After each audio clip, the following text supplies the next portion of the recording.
أحسن وصفة غادي تجربوا في تنظيف البشرة وتبييضها من أول استعمال.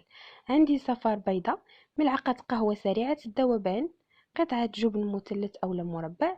كنطبقوا الوصفة على البشرة ديالتنا اللي كتكون متسخة وكنخليوها حتى كتنشف 10 دقائق تقريبا. كنبداو نبرموا على هذا الشكل. هذا الوصفة صالحة لجميع مناطق الجسم، ومن بعد كنغسلوا بالماء بارد وكنعاودوا الوصفة مرة في الأسبوع. وبصحة وراحة.